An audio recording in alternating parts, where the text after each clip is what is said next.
AJP, association d'assurés engagés et responsables, présente Sud Radio, le grand matin week-end, la force de l'engagement. Muriel Réus. Bonjour Muriel. Bonjour Jean-Marie. S'engager pour vieillir heureux, c'est la thématique que vous avez choisie. On va l'aborder avec votre invité, le pédiatre François Sarkozy, qu'on s'apprête à recevoir pour la parution de son livre. C'est une thématique qui vous tenait à cœur aujourd'hui. Eh oui, c'est un sujet universel et pourtant si personnel. Comment vivre mieux et en bonne santé? Nous ne sommes pas tous égaux face au processus de vieillissement. Certains semblent défier les années. Elle ne fait pas son âge. D'autres en portent plus visiblement les traces. Il a pris un sacré coup de vieux. Et puis, il y a des exemples remarquables, comme Chardy Bancarel, le doyen des marathoniens à 93 ans. Notre patrimoine génétique, notre environnement, nos comportements, l'accès aux soins de santé, à l'éducation, à l'information, sont autant de facteurs qui façonnent notre expérience du vieillissement. Alors remontons un tout petit peu le temps. Au début du XXe siècle, l'espérance de vie mondiale était d'environ 30 ans. Aujourd'hui, dans une Europe vieillissante et en France, elle atteint respectivement 79 ans pour les hommes et 85 ans pour les femmes. Un bond prodigieux où, pour une fois, les femmes semblent avoir l'avantage. Exactement. Merci beaucoup Muriel.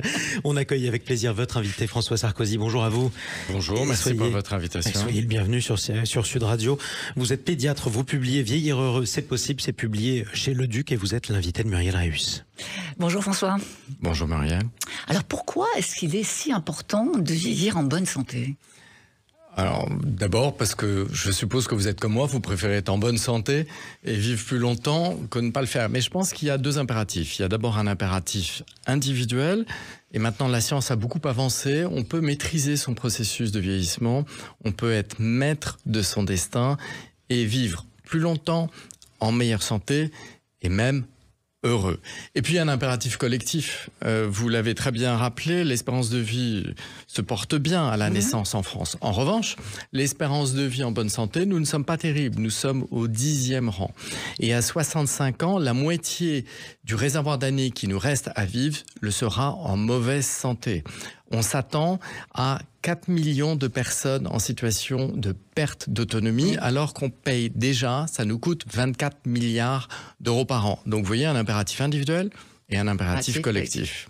Alors, on parle beaucoup de l'âge chronologique versus l'âge biologique. Alors, l'âge chronologique, c'est celui de notre passeport, évidemment. Et puis, l'âge biologique ou physiologique, c'est celui de notre corps et de notre organisme. Alors, est-ce qu'il y a une méthode pour évaluer cette différence entre cet âge chronologique et biologique, pardon ? Alors, évidemment, vous l'avez très bien rappelé, le processus de vieillissement est un processus physiologique. On peut, dans certains cas, accélérer la pente. En faisant quoi ? En n'ayant pas les bonnes habitudes de vie, je pense qu'on va en parler un peu plus tard, ou en ayant un surpoids, en ayant des pathologies chroniques. Alors, on regarde à peu près jusqu'à 30 ans. En général, on a une vraie convergence entre l'âge chronologique et l'âge biologique. C'est l'état du corps. Après, on peut avoir une divergence sous l'effet de ces facteurs que je viens de rappeler. Maintenant, peut-on prédire son âge biologique à la fin de sa vie comme on peut prédire la courbe de croissance des enfants? Je suis pédiatre. Non, pas encore. Mais on avance. Il y a pas mal d'études qui mesurent les indicateurs de vieillissement et sans doute on pourra le faire bientôt. Oui, dans tous les centres de santé d'ailleurs, on calcule l'âge biologique en fait quand on fait des soins, quand on va dans des cures, quand on fait des jeûnes. Oui, alors parfois il faut différencier ce qui relève de l'approche marketing de ce qui relève de l'approche scientifique. Bon je vais arrêter mes stages alors. Non, mais pas du tout. En revanche, ce qu'on est en train de faire, par exemple, on peut mesurer la rigidité artérielle. Qu'est-ce que c'est ? C'est les parois des artères. Les artères, c'est notre système d'irrigation. Ça va irriguer tout notre corps, tous nos organes, nos cerveaux, etc. Et tous les facteurs de risque cardiovasculaire que sont le surpoids, le tabac, le diabète, le cholestérol, et j'en passe, et les meilleurs, vont avoir un effet d'épaissir la paroi des artères. Et il y a certaines startups qui sont en train de mesurer l'âge artériel pour essayer de le comparer, de pouvoir vous dire « Ah là, attention, vous avez un âge artériel super à votre âge chronologique, il faut réagir ». Et ça semble effectivement être un bon levier pour impacter le comportement des patients. À quel âge est-ce qu'on est vieux ? On parle beaucoup de la seniorité. Alors quand on écoute les chasseurs de tête, c'est 45 ans, c'est quand même un peu tôt. Pour vous, je trouve ça sinistre de raisonner comme ça. Franchement, je trouve ça sinistre. C'est chasseur de tête. Je ne sais pas ce que ça veut dire être être vieux. Senior. Vous avez dit Charlie Bancarel, qui a couru le marathon de Paris en avril 2023 cette année, un peu plus de 7 heures. Est-ce qu'il est vieux? Non. Est-ce que Jean d'Ormesson, qui pétillait de vie à 92 ans, est vieux? Non. Claude Sarraute, à la fin de sa vie, éclatait de rire et disait « Je vous souhaite à tous de vivre aussi vieux que moi, car je m'éclate et je dis n'importe quoi. » En revanche, il y a des trentenaires qui sont sédentaires, grabataires ou sinistres. Greta Thunberg, je suis désolé, je la cite assez souvent, elle a évidemment un bon combat. Oui. On ne peut pas dire qu'elle porte la jovialité sur elle. Elle résonne très fortement comme une adulte en âge avancé. Mais bon, on ne va pas critiquer. Moi, je ne critique pas l'âge, je ne sais pas ce que ça veut dire. Se battent pour l'environnement. C'est un état d'esprit, je pense. Mais alors, est-ce que ça veut dire que c'est une injonction sociale, l'âge, le vieillissement? Peut-être, je vais vous dire, moi ma définition qui m'est propre, je pense qu'on devient vieux le jour où on renonce, le jour où on n'a plus d'envie, le jour où on n'a plus envie de découvrir, d'apprendre et d'aimer.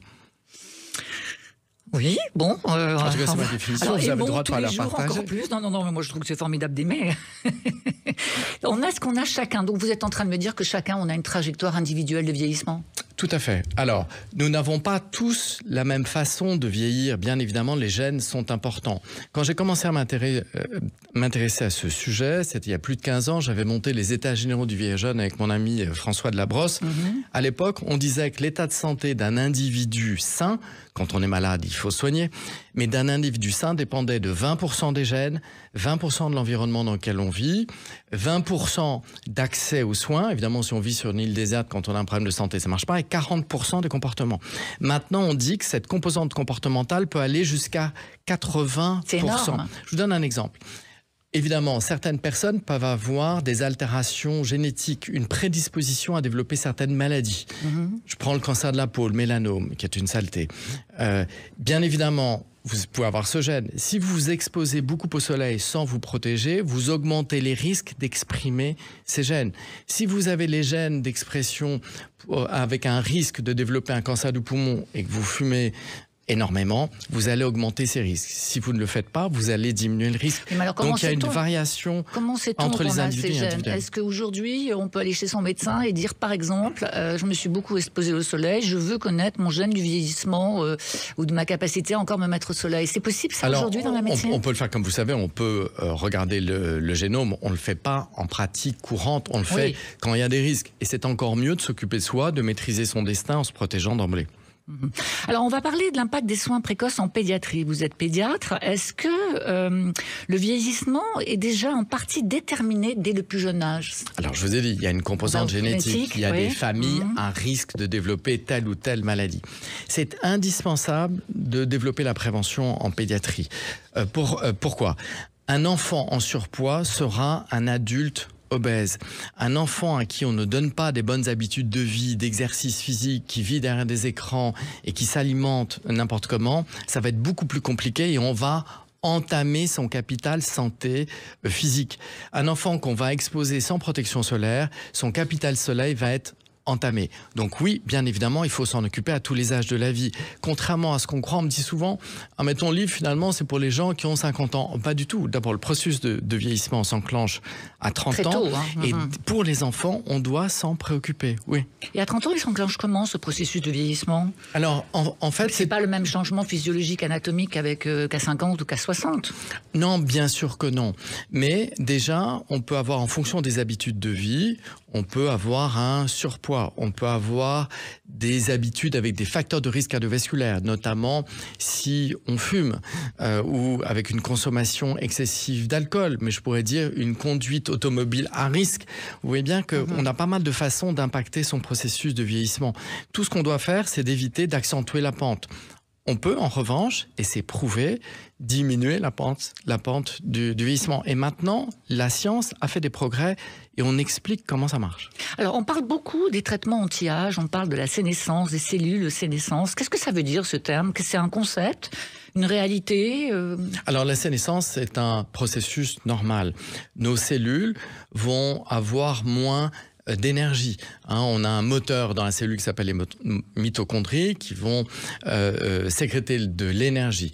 Avec l'âge, elles vont moins produire d'énergie et les cellules vont devenir sénescentes. Qu'est-ce que ça veut dire? Ça veut dire qu'elles vont petit à petit s'arrêter de fonctionner. Nos cellules normales vont s'arrêter de fonctionner. Elles vont pas faire que ça, parce que certaines vont non seulement s'arrêter de fonctionner, mais en plus vont se mettre à sécréter des facteurs négatifs, par exemple pro-inflammatoires, qui vont agir sur d'autres organes. Si on a un comportement plus à risque, si on ne fait pas d'exercice physique, si vous voulez, pour moi, il y a 2 mots MAUX au XXIe siècle, c'est clairement la malbouffe et la sédentarité. Si on est là-dedans, eh bien, on va accélérer ce processus. Ouais, parce que l'énergie, c'est un vrai facteur. Alors moi, à titre personnel, par exemple, je fais plein de choses, je bouge beaucoup, je fais des émissions de radio, enfin, j'ai plein d'activités. Je suis assez inarrêtable et je suis épuisée. Et pourtant, chaque fois que je fais des examens, on me dit, mais tout va bien. Ben non, mon énergie n'est pas la même. Alors je me dis, je vieillis, c'est ça, docteur? Moi, je trouve que votre énergie est plutôt impressionnante. En tout cas, ce qu'on sait aussi, et c'est pour ça que j'ai voulu parler de vieillir heureux, c'est que la curiosité et les interactions sociales, visiblement 2 critères que vous remplissez parfaitement, ma chère Muriel, sont des éléments essentiels pour vivre plus longtemps. Harvard Medical School a fait une étude très intéressante. Ils ont suivi une cohorte de 700 personnes pendant 80 ans. Donc bien sûr, c'était la première génération, la deuxième génération, la troisième génération. Ils se sont aperçus clairement que les personnes qui avaient vécu plus longtemps et en meilleure santé étaient ceux qui avaient de bonnes interactions sociales. Vous pouvez vous sentir fatigué. Vous savez ce que je fais quand je suis fatigué, moi? Non, je fais du sport. Vous n'avez pas demandé, mais je fais du sport, de l'exercice physique. Oui, j'ai lu ça dans votre livre. C'est bon pour le corps. Non, je ne cours pas tous les jours, mais c'est bon pour le corps et c'est bon pour la tête. Jean-Marie, il se lève tous les matins à 6h30 ou à 7h pour aller courir. Si, non, toi non, mais lui... Non, oui. Oui, je fais de l'exercice physique, c'est une discipline. François, il fait ça, moi je ne peux pas. Est-ce que ça a un rapport avec la réserve cognitive? Vous dites d'ailleurs, j'ai beaucoup aimé ça, ce fait qu'on peut être maître de notre vieillissement parce qu'on a une réserve cognitive que le cerveau peut utiliser quand il en a besoin. Il y a un rapport entre cette réserve cognitive et l'énergie ou pas? Oui, l'énergie de vie qui est bien sûr essentielle. Effectivement, c'est assez récent. Des neurobiologistes ont montré que l'exercice intellectuel, d'abord l'exercice physique, c'est bon pour la tête aussi. Vous savez que faire de l'exercice physique, ça protège aussi de l'Alzheimer. Mais tout le monde dit ça, je sais. Oui, non, mais c'est prouvé maintenant. C'est pas que le dire. Je ne parle que de choses prouvées. Et du coup, la réserve cognitive, on sait que quand on va être curieux, quand on va apprendre, quand on va fuir la routine, quand on a des interactions sociales, on va être plus à même, en cas de problème, qui peut venir par exemple un accident vasculaire cérébral, de mobiliser nos réseaux neuronaux existants, voire même de constituer des réseaux alternatifs, un peu comme on a un facteur de dérivation électrique quand les plombs sautent. Hop, il y a un circuit alternatif. Donc oui, ça vaut la peine. Alors, il y a certains biologistes qui considèrent le vieillissement comme une maladie. C'est une vision un peu différente parce que si on considère que c'est une maladie, on pense qu'on devrait alors traiter sa cause principale, c'est-à-dire le processus de vieillissement, plutôt que ses symptômes. Qu'est-ce que vous pensez de cette théorie? Moi, je trouve ça très intéressant. En fait, c'est le docteur David Sinclair qui est à Harvard qui dit cela. Il dit finalement, on passe notre temps à traiter les affections cardiovasculaires, les affections neurodégénératives, l'Alzheimer, etc. On traite comme des maladies et on ne s'intéresse pas à la cause. La cause, c'est le vieillissement. Lui dit, finalement, on va le considérer comme une maladie. Et effectivement, on s'est aperçu maintenant que les comportements et les habitudes de vie peuvent impacter l'épigénome. Vous savez qu'il y a une théorie du vieillissement, c'était le prix Nobel de médecine en 2009 à Elizabeth Blackburn, qui a montré que le processus du vieillissement était un processus génétiquement programmé et qui passait par la diminution de la longueur des extrémités de chromosomes, pardon de rentrer dans les détails, les télomères. Quand on fait de l'exercice physique, eh bien cette vitesse de réduction va diminuer. Quand on fait de la méditation en pleine conscience, non seulement ça va diminuer la vitesse de réduction, mais on va pouvoir les réaugmenter. Donc, il dit, il y a le comportement et les habitudes de vie, mais il étudie aussi l'impact de certains traitements. Si on considère que c'est une maladie, c'est qu'effectivement, comme vous l'avez dit, c'est qu'il peut y avoir des traitements. Avec un traitement, la metformine, qu'on utilise déjà chez les patients diabétiques, la Food and Drug Administration vient d'autoriser de démarrer une grande étude pour montrer les effets sur le vieillissement. Et lui dit qu'il y a aussi certains compléments alimentaires qu'il recommande, Moi, j'attends de voir les résultats des études avant de le recommander, qui est d'apporter ce supplément d'énergie dont la cellule a besoin, puisque, je le disais, quand les cellules deviennent sénescentes, on diminue l'énergie, il y a moins d'une substance qu'on appelle le NAD. Lui donne ça à des souris et il dit qu'il a doublé l'espérance de vie des souris. Bon, donc, on va se transformer en souris. Alors, quels sont, alors on va faire pour nos auditeurs, je voudrais que vous me donniez les 5 clés nécessaires à la contribution d'une vie longue et heureuse. Alors, déjà, la première chose, c'est de fuir tout ce qui est toxique. Alors, au premier rang desquels le tabac, on en a déjà parlé, l'environnement toxique. Je pense même, comme vous m'avez dit, pour vivre longtemps et heureux, les relations toxiques. Au bout d'un moment, il y a certaines relations qui sont toxiques. La deuxième chose, c'est se stimuler. Et je dis bien se stimuler. C'est aide-toi, le ciel t'aidera. N'attendons pas même si la loi bien vieillir est en train d'arriver, mais il faut s'y mettre. Une stimulation physique, c'est pas d'aller courir 2 footings par semaine, hein, c'est vraiment l'activité physique quotidienne. Marcher, monter les escaliers, faire du vélo, pas électrique, faire ses courses, prendre des produits bio d'ailleurs, c'est mieux. Une stimulation intellectuelle, on en a parlé, vous êtes l'exemple parfait, ma chère Muriel, il faut bouger et se stimuler, c'est clair et net. Il faut s'entretenir avec l'alimentation. Alors, en général, les nutritionnistes parlent plus du quoi. Alors, on sait ce qu'il ne faut pas prendre, les aliments processisés, industrialisés. Il faut prendre plus de légumes, de fruits, le régime méditerranéen, tout ce qu'on sait, l'huile d'olive, etc. Pas trop de viande, parce que ça peut faire le lit du cancer, du poisson, ça, vous le savez. Ce qu'on sait moins, c'est que le quand est peut-être au moins aussi important que le quoi. Je m'explique. Ça veut dire quoi?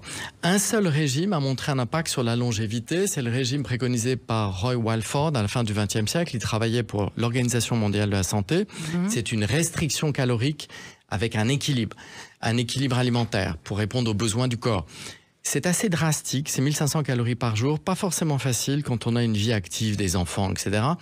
Et donc il y a une alternative qui est le jeûne intermittent. Ah bah oui, ce fameux jeûne où on supprime le petit déjeuner ou le déjeuner. En fonction de son nutritype, en fonction de sa vie. 14h. Donc, ça je l'applique. Ouais, eh ben, formidable. On peut faire un gueuleton avec sa famille ou ses amis. Après, on va sauter un repas. Moi, je voyage beaucoup. Comme je n'aime pas la nourriture processisée, je saute des repas comme ça. Vous voyez, donc on alimente. Ensuite, il faut se réparer. Se réparer, c'est en dormant. Oui. Et enfin, je pense qu'il faut s'accepter. Vous avez parlé de bonheur. Il faut s'accepter en vivant au présent. On est qui on est. Oui, on est peut-être moins jeune, on a peut-être plus de rides, on a moins de responsabilités, mais on n'est pas si mal. Et si on s'accepte, on s'élève et on peut être heureux. En tout cas, moi qui vous regarde, je trouve que vous êtes un homme heureux. Il faut que je vous voie plus souvent, ma chère Mariette. Oh, bon, on n'a plus qu'à vous mettre au boulot, Muriel. Maintenant, on va passer aux exercices sportifs. Merci beaucoup, François Sarkozy. Vieillir heureux, c'est possible. C'est publié chez Le Duc. C'est votre ouvrage. Merci à vous d'être intervenu sur Sud Radio. Merci pour votre invitation. Et à dimanche prochain, Muriel Reus. Sud Radio, le grand matin week-end, la force de l'engagement, Muriel Reus. Avec AJP, association d'assurés engagés et responsables.